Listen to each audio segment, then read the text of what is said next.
Have you ever stopped to ask yourself where your opinions actually came from? Not where you think they came from, where they really came from. Because here's something uncomfortable.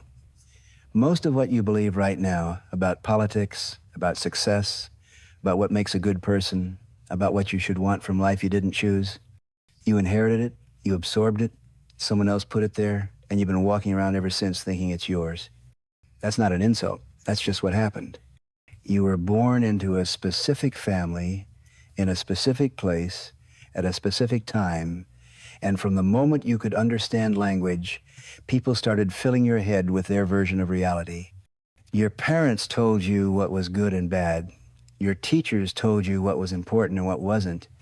Your friends, your church, your television, your country, they all had opinions about how you should see the world. And you listened. Of course you listened. You were a kid. What else were you going to do? But here's the strange part. Somewhere along the way, you started confusing their programming with your thinking. You started saying, I believe, when what you really meant was, I was taught. You started defending positions you never actually examined. You got angry when someone challenged ideas you never consciously chose. And the whole time, you thought you were being yourself. Think about your political opinions for a second. Really think about them. Did you arrive at those views through careful, independent analysis of data and philosophy? Or do you basically believe what your parents believed, what your peer group believes, what the people you respect believe? Be honest. Most people who call themselves liberal grew up in liberal households. Most people who call themselves conservative grew up in conservative households. That's not a coincidence. That's conditioning. And conditioning isn't thinking. You know what's even stranger? You'll fight to defend these inherited opinions. You'll argue with strangers on the internet. You'll damage relationships. You'll feel genuinely offended when someone disagrees. All to protect ideas that you never actually generated yourself. Why do you do that? I'll tell you why. Because you've confused those opinions with your identity. You think if someone attacks your political beliefs, they're attacking you. But they're not attacking you. They're attacking a set of borrowed thoughts that you happen to be carrying around. And you're so busy defending those borrowed thoughts that you never get around to having your own. Let's go deeper. Think about what you want from life. Your goals. Your definition of success. Where did those come from? You want a good job, right? A nice house. Maybe a family. Financial security. Respect from your peers. These seem like natural desires. Universal even. But are they? Or did society just tell you that's what you should want and you never questioned it? Because I can trace a direct line from the culture you grew up in to the desires you think are yours. Capitalism told you to want money and status. Disney told you to want romantic love. Social media told you to want validation and visibility. Your parents told you to want stability and respectability, and you absorbed all of it without ever stopping to ask, do I actually want this? Or was I just taught to want it? Here's a test. Name something you want that contradicts what you were raised to want. Having trouble? That should tell you something. Most people spend their entire lives chasing goals they never chose, trying to become versions of themselves that someone else designed. They work jobs, they hate to buy things they don't need to impress people they don't like, and they call that freedom. But it's not freedom, it's obedience. Now, I'm not saying your inherited opinions are wrong. Some of them might be perfectly valid. Your parents might have been wise, your culture might have gotten certain things right, but you don't actually know that, do you? Because you never examined them, you just accepted them. And here's the real problem. As long as you're operating on borrowed thoughts, you can't trust your own mind. You don't know if you're thinking or just repeating. You don't know if you're choosing or just complying. Your entire mental life becomes suspect. How can you make authentic decisions if you don't know which thoughts are actually yours? You can't. So you end up living someone else's life, following someone else's script. And the tragedy is, you might never even notice. Let me give you a specific example. Your opinions about drugs. What do you think about drugs? Whatever your answer is, I can almost guarantee you didn't form that opinion through direct experience and research. You formed it through propaganda, literal propaganda. The government told you drugs were bad. Your school showed you videos of people ruining their lives. Your parents warned you. And you believed all of it without question. Now, maybe drugs are bad, maybe everything you were told is true, but do you actually know that, or did you just take someone's word for it? See, that's the thing. Once you start questioning one inherited opinion, the whole structure starts to shake. Because if you didn't choose your opinion about drugs, what else didn't you choose? Your opinion about success, about morality, about what it means to live a good life. And suddenly you're standing in the middle of your own mind, surrounded by furniture you didn't pick, in a house you didn't build. That's a destabilizing feeling, I know. But it's also the beginning of something important. Most people never get to this point. They live their entire lives in the house that was built for them, never realizing they could have chosen different furniture, different rooms, a different house entirely.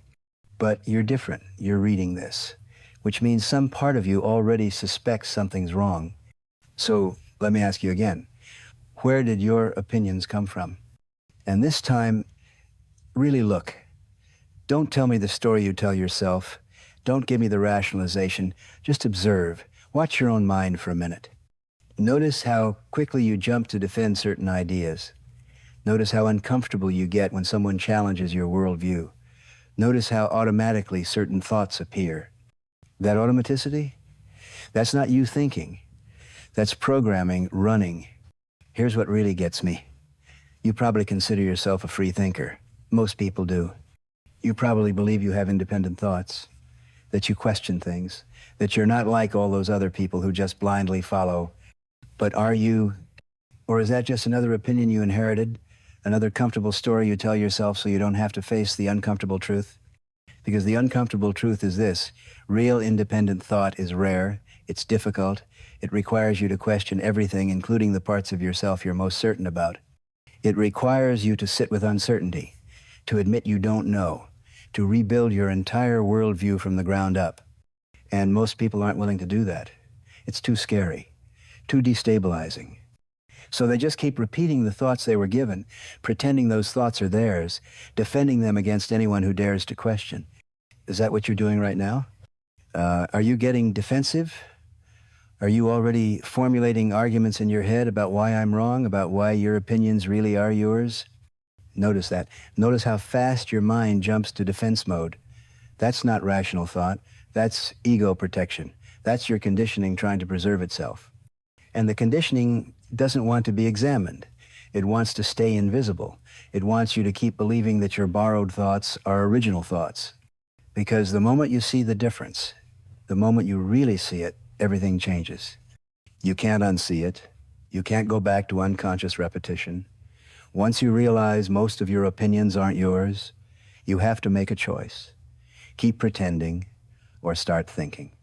And starting to think, really think for yourself from scratch is terrifying, because you might discover that everything you believed was wrong.